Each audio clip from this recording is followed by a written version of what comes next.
नमस्कार दोस्तों, मैं हूं हरनाम सिंह और आप देख रहे हैं दिल्ली क्राइम टाइम्स। आज हम आए हैं महरौली विधानसभा के लाडोसराय वार्ड में गांव कटवरिया सराय के अंदर, जहां संदीप संसनवाल जी आम आदमी पार्टी से टिकट की दावेदारी कर रहे हैं। संदीप संसनवाल जी अन्ना हजारे जी के मूवमेंट से लेकर आज तक आम आदमी पार्टी से जुड़े हुए हैं और उन्होंने पार्टी के लिए जो जिम्मेवारी पार्टी ने उनको दी उन्होंने निभाई है। तो सबसे पहले हम संदीप जी का परिचय जानना चाहेंगे, उसके बाद आगे इनसे बात करेंगे। नमस्कार अनाम जी और नमस्कार दिल्ली क्राइम टाइम के दर्शकों, आप सभी का बहुत बहुत धन्यवाद। हरनाम जी आपका भी बहुत बहुत धन्यवाद। बड़ा आभारी हूं मैं आप लोगों का कि आपने हमारे यहाँ पधारने की कृपया की। मैं संदीप संसनवाल, सदस्य दिल्ली ग्रामीण विकास बोर्ड दिल्ली सरकार, जो आरडी होता था रूरल डेवलपमेंट बोर्ड, उसका मॉडिफाई कर करके सरकार ने उस पर कार्य करने का काम किया, दिल्ली विलेज डेवलपमेंट बोर्ड कर दिया। जो अर्बनाइज विलेज थे उनमें वो फंड नहीं लग पाता था, इसीलिए इसका मॉडिफिकेशन करके और अब अर्बनाइज और रूरल दोनों में ही यह फंड लग सकता है। और इसका लगभग 600 करोड़ रुपए का बजट है, 2 करोड़ रुपए सालाना हर विलेज का, और उससे काफ़ी सारे कार्य हो भी रहे हैं। जो भी गांव के अंदर रोड है, कुएं का ब्यूटिफिकेशन है, द्वार है, जो भी कोई भी कार्य। संदीप जी, आप निगम के लिए निगम चुनाव के लिए टिकट मांग रहे हैं आम आदमी पार्टी से, तो मैं आपसे ये जानना चाहता हूं कि आप जो है निगम में जनता के लिए, क्योंकि आम आदमी पार्टी पहले से ही 5 साल से काम कर रही है यहाँ निगम में, अगर आप आते हैं, पार्टी आपको चुनती है, पार्टी आपको टिकट देती है और आप जनता के द्वारा चुने जाते हैं, तो जनता के लिए किस प्रकार से काम करें? देखिए, जो मेरे अंदर एक पीड़ा है गांव के विकास को लेकर के, जो आजादी के समय से लेकर आज तक इन गांव वासियों का शोषण हुआ है, उस पीड़ा को, इस गांव वासियों की जो आवाज है सदन में उठाने के लिए, जो भी शासित भाजपा सरकारें रही हैं निगम में, उन्होंने कभी उस पर काम नहीं किया। मैं उस पर काम करना चाहता हूं। सबसे बड़ी बात, इस वार्ड में गांव आते हैं, मैं भी कटवारिया सराय गांव का निवासी हूं, लाडोसराय गांव, कटवाड़िया सराय गांव और आपका बेसराय गांव, कुसुमपुर पहाड़ी भी गांव है, वहां पे 40 सालों से लोग रह रहे हैं। इन गांव में एक तो ग्राम सेवा केंद्र खुलने चाहिए। ग्राम सेवा केंद्र की भूमिका होगी कि आप अपने यहाँ पे उसमें जो भी एमसीडी से रिलेटेड कार्य हैं वो करा सकें, क्योंकि गांव का एमसीडी ने सबसे ज्यादा शोषण किया है। आज गांव की दुर्दशा इतनी दर्दनीय है, डरे रहते हैं गांव के लोग, आपस में अपना विकास करने के लिए चिट फंड जैसी या एक दूसरे की मदद करने जैसी व्यवस्थाएं इन्होंने चला रखी हैं। बैंकों ने कभी नहीं सोचा कि हम गांव में लोन दे सकें। बैंक में आप जाते हैं तो वो आपको कहते हैं कि आप नेगेटिव एरिया है, आप विलेज में रहते हैं, जबकि गांव की ही भूमि पे बने हुए डीडीए फ्लैट्स, गांव की भूमि में बने हुए इंस्टीट्यूशन, गांव की ही जमीनों में एक्वायर कर करके जो सरकारों ने संस्थाएं और सिस्टम बनाया है वो लीगलाइज है। लेकिन गांव में रहने वाला व्यक्ति जो यहाँ का मूल निवासी है, आज उसका शोषण हो रहा है, एमसीडी से डरा बैठा है। और एमसीडी एक्ट भी कहता है कि मूलभूत सुविधाओं को आप पूरा करेंगे, यह आपका कार्य है, लेकिन उसके बावजूद भी उस मूलभूत सुविधाओं को पूरा नहीं किया जाता। मूलभूत सुविधाओं में खाली बिजली, पानी, सड़क, नल के नहीं आते, उसमें पार्किंग भी आती है, उसमें मल्टी लेवल पार्किंग आएंगी, उसमें आपके पार्क आएंगे, उसमें आपकी बच्चों के लिए स्पोर्ट्स एक्टिविटी के सेंटर आएंगे, अच्छा शिक्षा आएगा। हमारी ही गांव की जमीनों को जो लेकर के आपने प्राइवेट स्कूल्स खोले हुए हैं या और जो भी गतिविधियां करी हुई हैं, उसमें एजुकेशन में एक गांव के लिए एक रिजर्व 5% 2%, ठीक है, मैं ये नहीं कहता कि आप इतने प्रतिशत वो सरकार और निगम तय करे, लेकिन एक रिजर्व होना चाहिए। हमारे गांव की जमीनों में अगर आप लोगों ने लिया और उनको संस्थानों को लीज पे दिया हुआ है, आज उन्हीं में हमारे बच्चे नहीं पढ़ पाते, हमारे लोग जॉब्स के लिए बाहर पलायन कर रहे हैं। इन गांवों में हम एक दूसरे की मदद करके 5-5 फुट की सकरी गलियां हो गई हैं, कंक्रीट के जंगल बना दिए हैं, ठीक है, एक क्लस्टर का रूप दे दिया है गांव का इन सरकारों ने। और इसका बहुत बहुत बड़ी भूमिका इसकी निगम की है, क्योंकि निगम ने कभी ऐसी पॉलिसियां ही नहीं बनाई कि गांव के लोग कुछ अपना विकास कर सकें और लोन ले सकें या अच्छे तरीके से रह सकें, उनको भी पर्यावरण के लिए शुद्ध हवा और स्पोर्ट्स एक्टिविटी या पार्क और पार्किंग ये सब चीजों की सुविधा मुहैया हो सके। बेसिकली जनता जो चुन करके प्रतिनिधि को भेजती है, उस प्रतिनिधि का कार्य होता है कि उस जनता की आवाज को उठाना, उस आवाज को सदन में उठाना, मिनट्स में नोट कराने का कार्य ये संदीप संसरवाल करेगा। और साथ ही उस कार्य को करवाने के लिए भी प्रतिबद्ध है। उन कार्यों को मैं करवा के लाऊंगा और ग्राम सेवा केंद्र खोलने का जो मेरा एक सपना है उसको मैं साकार करूं। अच्छा संदीप जी, विधायक आपके क्षेत्र में आम आदमी पार्टी का है। हाँ जी। निगम पार्षद भी आम आदमी पार्टी का फिलहाल है। अब चुनाव होंगे, वो किसका होगा वो तो जनता बताएगी।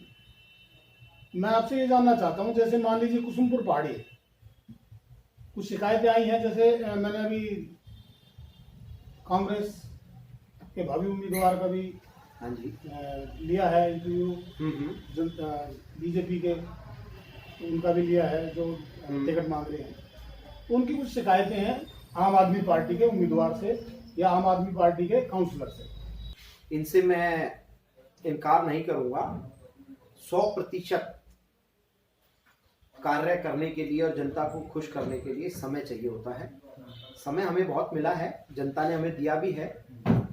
और आपने जैसा कि मीडिया में सुर्खियों में सुना है, कभी एलजी साहब, कभी कोर्ट, कभी कुछ, हमने लड़ाई भी लड़ी है पूर्ण राज्य के दर्जे के लिए और सारी चीज़ों के लिए। यहाँ का जो ब्यूरोक्रेसी सिस्टम है वो इस तरह से उलझा हुआ है कि कभी गेंद चुनी हुई सरकार के पाले में तो कभी गेंद केंद्र में बैठी सरकार के पाले में। अगर केंद्र सरकार समर्थन करती है तो वह कार्य हो जाएगा, अगर केंद्र सरकार उस पर अड़ जाए और उतारू हो जाए तो वह कार्य नहीं होगा। जैसे कि मैं आपको बता दूं कि दिल्ली विलेज डेवलपमेंट बोर्ड जो है, उस बोर्ड का कार्य है प्रपोजल को एक्सेप्ट करना, यानी कि विलेज डेवलपमेंट कमेटियां बनी हुई हैं, चुने हुआ विधायक, चुना हुआ निगम पार्षद किसी भी पार्टी का हो, चुना हुआ सांसद किसी भी पार्टी का हो, वो उस बोर्ड में अपना प्रपोजल भेजता है।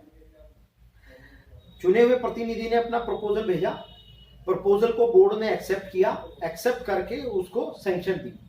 सैंक्शन देने के बाद वो फाइल जाती है डीएम के पास।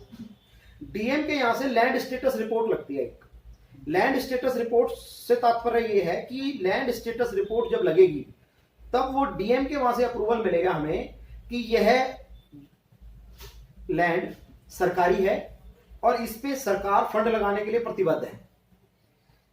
अब आती है बात, जैसे वो क्लियर होगी, वहां से क्लियर होने के बाद मान लीजिए वो लैंड एमसीडी की है तो वो फंड एमसीडी को ट्रांसफर हो जाएगा।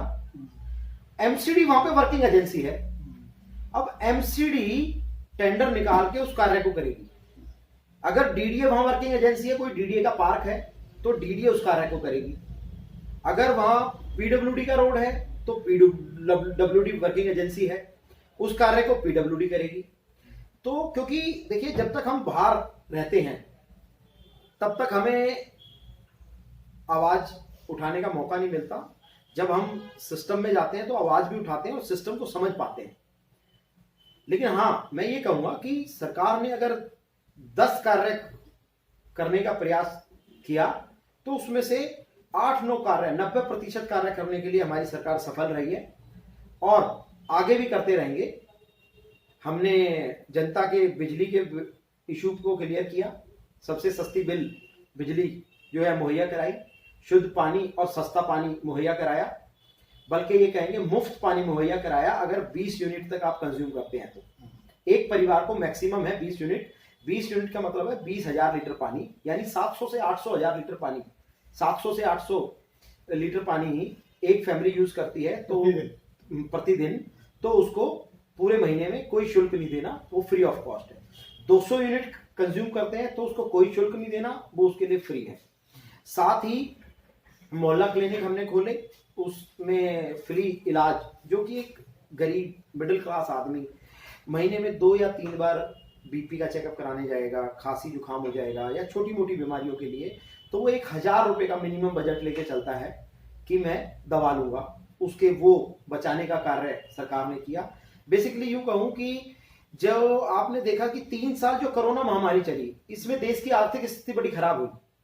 उस आर्थिक स्थिति को जो खराब हुई, अगर 1,000 रुपए बिजली के बिल में, 1,000 रुपए पानी के बिल में, 1,000 रुपए जो छोटी मोटी बीमारी हो जाती थी तो जो मोहल्ले के डॉक्टर के पास जाना पड़ता था, उसमें 1,000 रुपए जो महिलाएं काम के लिए जो जाती हैं महीने के, वो बचत, तो कहीं ना कहीं 4 से 5,000 रुपए की आर्थिक मदद दिल्ली सरकार ने आप तक पहुंचाने का प्रयास किया, जनता तक पहुंचाने का प्रयास किया।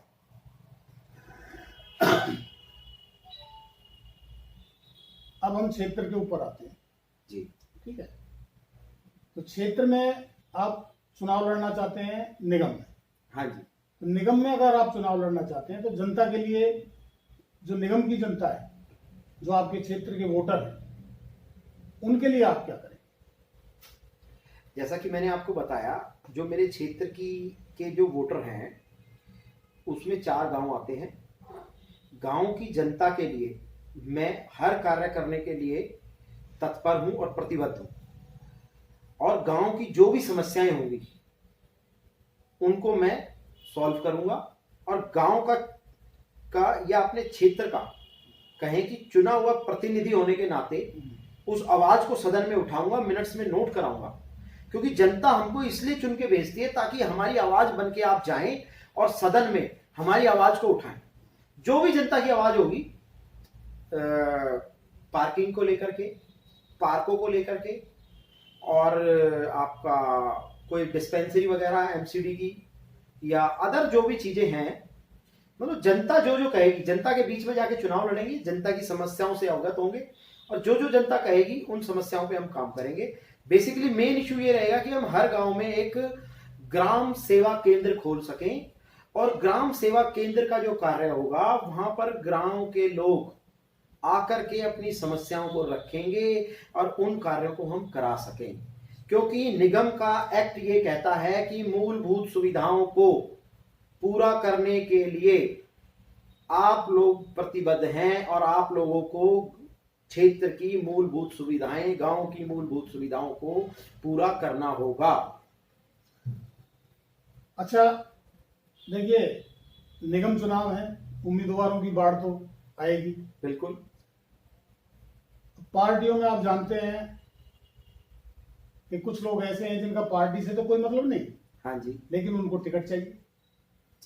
तो वो ऐसे लोग हैं जो बहुत धनवान हैं, तो वो बैग उठाएंगे और पार्टियों के नेताओं के पास चक्कर काटना शुरू करेंगे। तो ऐसे लोगों के लिए देखिए आप क्या संदेश देना चाहते हैं? मैं बिल्कुल इस बात पे आऊंगा। आम आदमी पार्टी एक परिवार है, वो पार्टी नहीं है, और उस परिवार में सब छोटे और बड़े सभी का ख्याल रखा जाता है। साथ ही आपको बता दें, हमारे यहाँ पर पैराशूट कैंडिडेट हमें तो नहीं लगता कि ऐसे आए हैं। जो लोग पार्टी ज्वाइन करते हैं, ग्राउंड पे धरातल पे काम करते हैं, पार्टी हमेशा उन्हीं को मौका देती है। और रही बात जो आप बैग की कह रहे हैं, इस तरह का चलन हमारी आम आदमी पार्टी में नहीं है। एकदम फेयर पूरा एक सिस्टम है। आप जिला अध्यक्ष के पास जाएंगे, अपना ज्ञापन देंगे, फिर आप लोकसभा अध्यक्ष के पास जाएंगे, अपना ज्ञापन देंगे, प्रदेश अध्यक्ष के पास जाएंगे, अपना ज्ञापन देंगे। वो लोग आपकी क्या नाम है बात को ऊपर पहुंचाएंगे।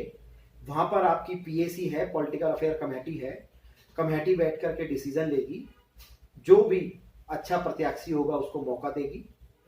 ये हमारी पार्टी का। नहीं देखिए, स्टार्टिंग में जब आम आदमी पार्टी ने चुनाव लड़ा, हाँ जी, उस समय हमने झुग्गी झोपड़ी वालों को विधायक बनते भी देखा, पार्षद बनते भी देखा। लेकिन अब वर्तमान समय में हाँ जी, आम आदमी पार्टी के उम्मीदवार करोड़पति, तो देखिए ऐसा नहीं है, तो शंका नहीं, तो नहीं, जाहिर करना बनता है। ऐसा नहीं है, ऐसा नहीं है। आप देखेंगे कि हमारे क्षेत्र में मैं अपने एक दो साथियों का नाम लूंगा, वो कई बार से विधायक हैं। संगम बिहार से दिनेश मोहनिया जी 3 बार से विधायक हैं, और आपके परवीन जी जंगपुरा से 2 बार से विधायक हैं, और आज भी दिलीप पांडे भाई वो भी, और भी बहुत से ऐसे हैं जो डाउन टू अर्थ हैं, और उनका लाइफस्टाइल आप देखेंगे और ये सब चीजें देखेंगे तो एकदम आम आदमी जिसको कहेंगे, आम आदमी की तरह हैं, और आज भी चुने हुए प्रतिनिधि को मिलने वाली तनख्वाह के ऊपर अपना गुजर बसर करते हैं, और एकदम डाउन टू अर्थ। आप जाके मिलेंगे, आप देखिए जो लाल बत्ती का चलन था ना, वो केजरीवाल जी ने खत्म कर दिया है। और जो लाल बत्ती का चलन की बात करें तो जो विधायक से मिलना मुश्किल होता था, नेताओं से मिलना मुश्किल होता था, वो खत्म हो चुका है। आज केजरीवाल जी भी जनता दरबार लगाते हैं। आप आम आदमी की तरह जाएं, अपनी समस्या सीएम के साथ बैठ करके दिल्ली के आप अपनी समस्या उनके सामने रख सकते हैं। आज तक ना कांग्रेस, बीजेपी और भिन्न भिन्न सरकारों ने ये चीजें नहीं की है। कहीं ना कहीं आम आदमी पार्टी ने बदलाव किया है, और ये बदलाव की लहर पूरे हिंदुस्तान में शुरू हो चुकी है, और अब ये रुकने वाली नहीं। तो साथियों, सुना आपने संदीप संसनवाल जी को। उनका कहना है कि आम आदमी पार्टी सिर्फ और सिर्फ आम आदमियों के लिए है। यहां किसी भी प्रकार के ऐसे व्यक्ति के लिए कोई स्थान नहीं जो ग्लाइडर में बैठकर आए और क्षेत्र में चुनाव लड़े। उनका यह दावा कितना सच है ये तो आप भी जानते हैं और हम भी जानते हैं, लेकिन क्षेत्र की जनता उनकी इस बात पर कितना विश्वास करती है, ये अगर उन्हें टिकट मिलती है और वो चुनाव लड़ते हैं तो वहां पता चलेगा। तब तक के लिए हम आपसे विदाई लेते हैं और धन्यवाद देते हैं संदीप संसनवाल।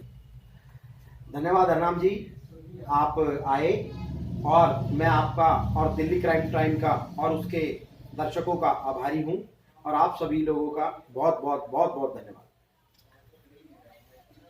तो दर्शकों, हम इंतजार करेंगे कि संदीप संसनवाल जी को टिकट मिले और वो हमें इस क्षेत्र में चुनाव लड़ते हुए दिखाई दें।